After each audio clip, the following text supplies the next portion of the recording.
Aujourd'hui, je vous propose un tutoriel sur Luminar Neo et on se retrouve juste après cela. Bonjour à toutes et à tous, j'espère que vous allez bien aujourd'hui. Si vous débarquez pour la première fois sur ma chaîne YouTube, je vous souhaite la bienvenue.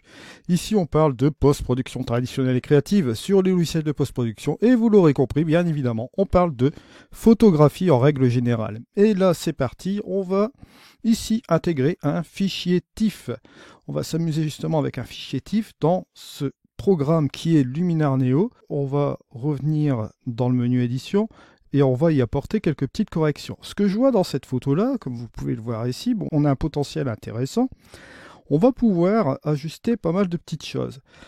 Pas mal de petites choses, je vais vous montrer. Je trouve que déjà ici, ce que je vais pouvoir faire, c'est appliquer quelques petits changements léger dans ma photo, notamment avec la couleur. Vous voyez qu'ici, au niveau des bleus, ce que je peux faire, c'est aller dans la saturation et désaturer un peu, pourquoi pas, les bleus ici, pour retrouver ce type de bleu comme cela. Ensuite, ce que je vais faire, c'est notamment dans la tonalité, au niveau de mes verts, je vais les faire un peu changer, je vais les rendre un peu plus jaunes comme ceci, un petit peu plus sombre aussi en même temps. Regardez, comme ça va nous donner un éclat moins important, il y aura moins d'impact sur ces verts, c'est ce que je veux ici. Alors une fois que j'ai fait cela, on va tout simplement fermer cet outil couleur. Je vais donner un peu de, on va dire, souplesse avec mes nuages. Je vais le faire ici tout de suite. Je vais aller dans mon mystique. Vous allez le voir ici, ça va donner un petit côté rêve ici dans ma photo, hein. Vous voyez qu'ici dans les nuages, ça nous donne quelque chose de pas mal. On peut jouer notamment avec les ombres. Vous voyez, on peut éclaircir ou bien justement assombrir comme ceci, ou bien jouer avec le lissage, comme vous voyez là. Soit je vais appliquer plus de lissage ou moins de lissage. Là, c'est à moi de voir. Je regarde par rapport à la différence avant-après. Vous voyez que là, comme ça, c'est assez sympa. Sur le reste de l'image, je ne vais pas l'appliquer. Je vais aller directement dans mon masquage. Et là, cette fois-ci, on va aller dans le masquage AI. Et on va sélectionner ici le ciel, juste là. Hop, boum. Juste comme ceci. Je vais revenir en arrière. Voilà. Si je fais mon avant-après, vous voyez que ça nous donne un petit impact assez sympa dans la photo. Allez, éventuellement, je vais regarder si au niveau de l'eau, bon, on va voir si... ouais, il va me sélectionner ce truc-là. Bon, cette partie-là, je ne vais pas vouloir vraiment la sélectionner. Ce que je vais faire, bon, je vais prendre mon petit pinceau peut-être, ouais, et je vais regarder avec mon... allez, je vais regarder mon action du masque. Je vais afficher, je vais prendre mon pinceau, je vais effacer la partie qui est ici. Voilà. Pourquoi pas, juste comme cela. Ici aussi. Et je vais peindre la petite ligne du fond. D'accord. On va reprendre l'eau complètement ici, juste comme ceci. Une fois qu'on a fait cela, on va se rendre dans le mystique et vous voyez que ici, avant, après, bon, on a un côté assez sympa au niveau de l'eau puis au niveau des nuages. Ça peut être une éventualité comme vous le voyez ici. Ensuite, bon, ce que je vais faire, là, je vais essayer de travailler dans un environnement assez particulier dans Luminar Neo, dans ma photo. Je vais lui donner un côté assez dramatique à cette photo. Je vais jouer un peu, pourquoi pas, sur les couleurs.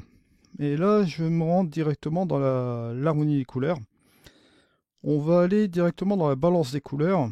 Et là, je vais me rendre soit dans la section des ombres ou des hautes lumières. Bon, au niveau des ombres, je vais ici regarder si je peux pas injecter un petit peu de bleu au niveau des ombres, dans ce côté-là, hein. Regardez, hop, avant, après.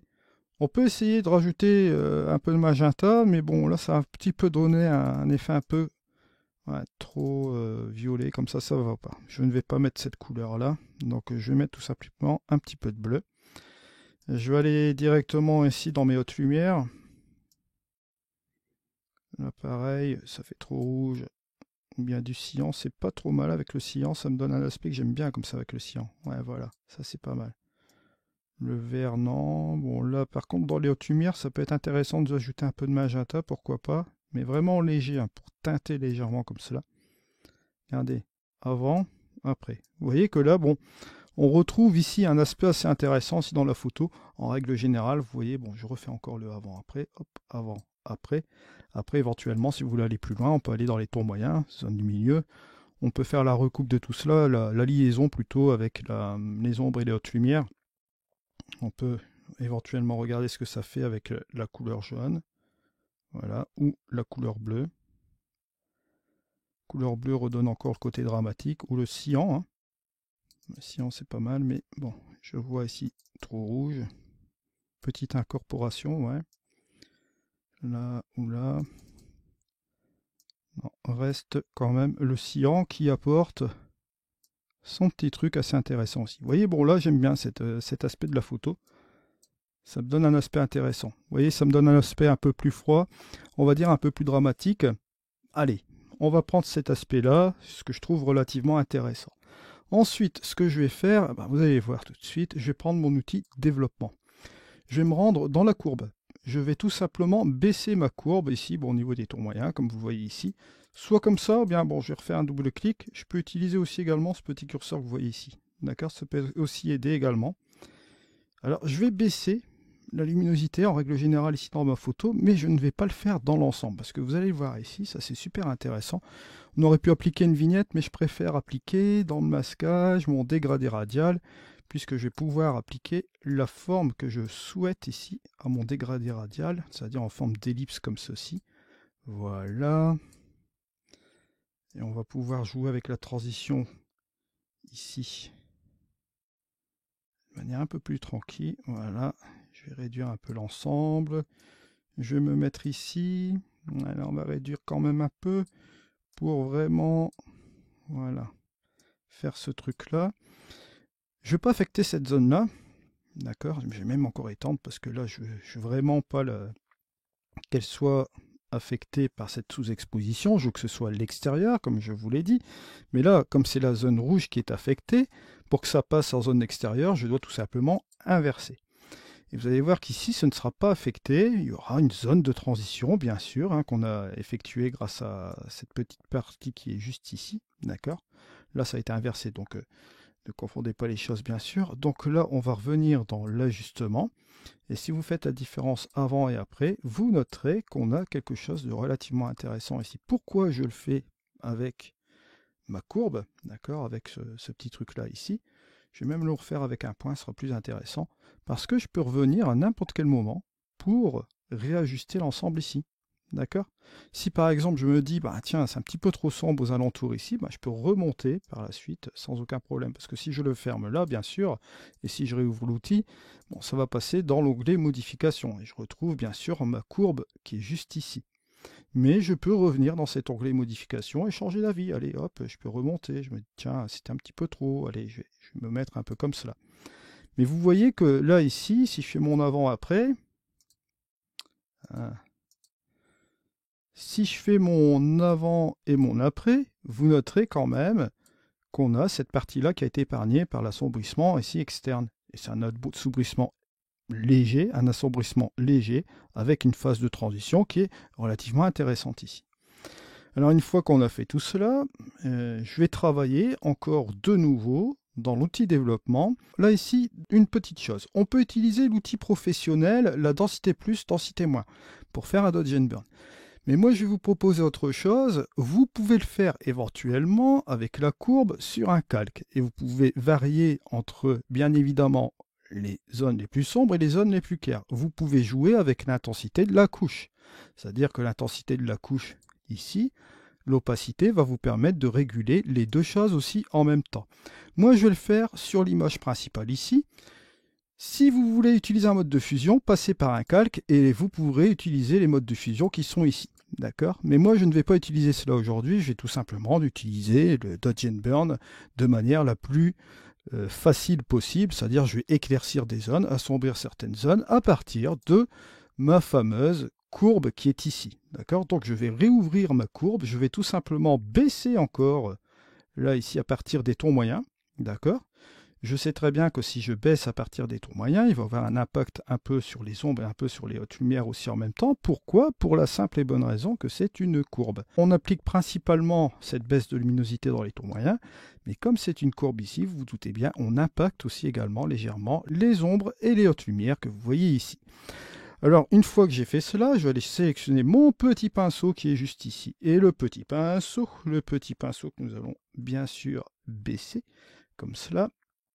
On va tout simplement mettre un peu de relief dans nos roches. Vous allez voir ici, je vais tout simplement faire des petites séparations, hop, boum, comme ça. Regardez la différence, hop, avant, après. Vous voyez, j'ai fait un petit truc ici assez sympa. Simplement me rendre ici, Je vais tout simplement, regarder, encadrer cette partie-là de la roche ici, juste comme ceci. Juste comme cela, vous voyez?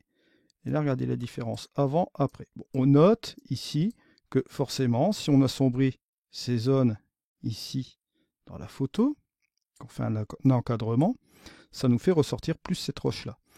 Bien évidemment, je vais revenir sur mon ajustement. Si c'est trop, vous pouvez revenir un petit peu plus en arrière et rééclaircir un peu la chose. Voilà, juste comme ceci. Et vous voyez que là, ça va s'affecter un petit peu plus légèrement. Si je viens ici, regardez, hop, pareil, boum, boum, ça vous de voir un peu les choses. Là, ce que je vais faire ici, je vais continuer un peu le masquage, bien sûr, avec le pinceau. Vous avez aussi l'avantage de ce pinceau avec l'outil effacé, bien évidemment, comme cet ajustement local. Et là, bon, on va tout simplement continuer ce qu'on a ici et encadrer certaines parties de l'image. D'accord, regardez là. On va continuer. Et vous ne vous préoccupez pas si c'est trop fort au niveau des bords. On peut bien sûr revenir encore en arrière après. Hein. Je vais accélérer le processus pour pas que vous attendiez. Voilà, regardez un peu la différence avant et après. Vous voyez que ça creuse un peu dans la roche, forcément. Alors, je vous l'ai dit tout à l'heure, on peut revenir tout simplement un peu ici. Hop, de manière légère. Hein. On peut revenir comme ça. Vous voyez, là, ça fait un peu plus léger, comme ceci. Vous voyez? Hop, on fait un contrôle assez rapide, comme ceci. Ensuite, on va faire la même chose en éclaircissant. Hop, on ouvre, on ferme et on ouvre. Donc, dès qu'on est au fermé, bien sûr, vous allez retrouver ce qu'on a fait là avec la courbe. Hein. D'accord, juste comme ceci. Et là, ben, on va tout simplement réouvrir l'outil et on va faire le sens inverse. On va éclaircir, voilà, juste comme cela. Et on va reprendre un peu notre pinceau, juste comme cela. Et on va tout simplement éclaircir certaines zones. Alors, possibilité aussi, bon, vous voyez que là, vous avez la possibilité de jouer, bien évidemment, avec votre courbe. Vous pouvez éventuellement jouer avec l'intensité de votre pinceau ici, d'accord, pour régler la puissance. D'accord, la puissance de ce que vous allez délivrer au niveau de votre Dodge and Burn. Ce qui fait que ça va vous permettre de affiner encore plus le réglage, puisque là, vous pouvez jouer avec cette intensité. Bon, là, on est à 100, bien sûr. Et après, si vous mettez, par exemple, à 50, de moitié, bon, on va attribuer, ben, regardez, par exemple, ici, je vais me mettre comme cela, je vais éclaircir cette zone-là. Vous allez voir que ce sera beaucoup moins important que cette zone-là ici. Et après, lorsqu'on va jouer avec la courbe, forcément, il y aura un réglage encore plus fin. Mais bon, moi, je vais laisser quand même à 100, c'est pas un problème. Et je continue ici, je reprendrai ma courbe comme il se doit, comme je vous l'ai montré tout à l'heure. Ça ne me dérange pas.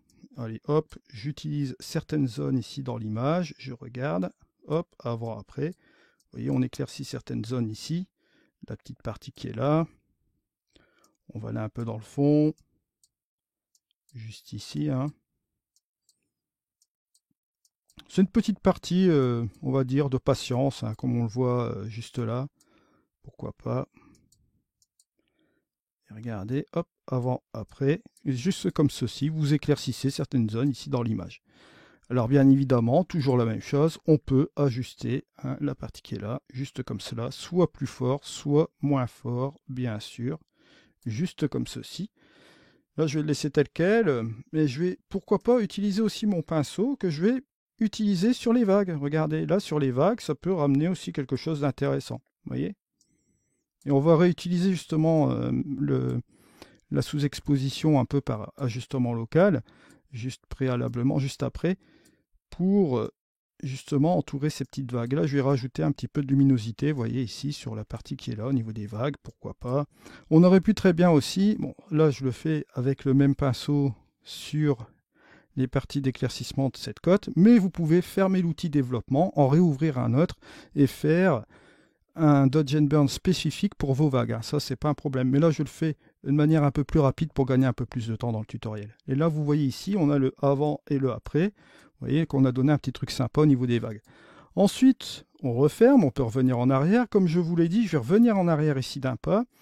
Pour la sous-exposition ici, lorsque j'ai utilisé mon ajustement local, comme je l'ai fait en séparation pour mes pierres ici, dans mon type de Dodge and Burn, je vais le refaire aussi également dans les vagues. Hein. On va tout simplement ici entourer et rajouter un peu de relief, pourquoi pas, ici au niveau des vagues.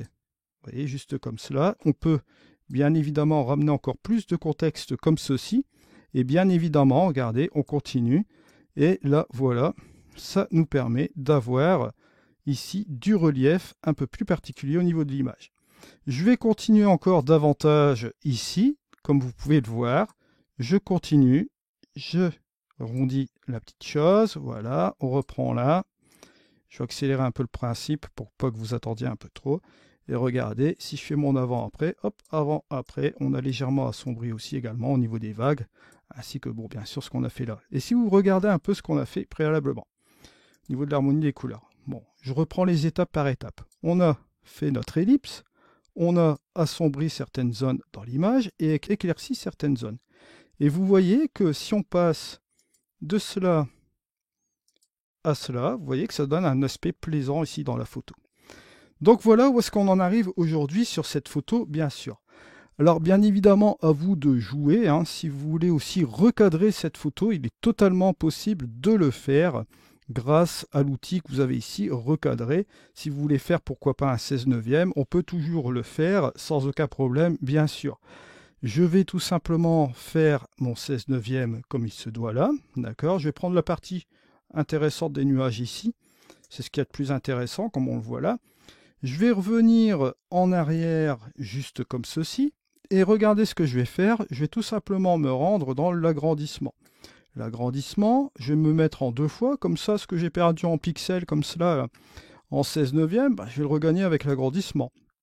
Et après, on se retrouvera juste après pour l'exportation et je vous montrerai l'image finale. Et voilà notre image finale. Donc, alors ce qu'on va faire un petit clic droit ici. On va aller dans l'Explorer. Et voici donc notre image finale ici dans Luminar Neo avec l'Upscale. Ainsi s'achève ce tutoriel sur Luminar Neo. Je vous remercie de m'avoir suivi. On se retrouve dans une prochaine vidéo. C'était Eddy. Allez, au revoir.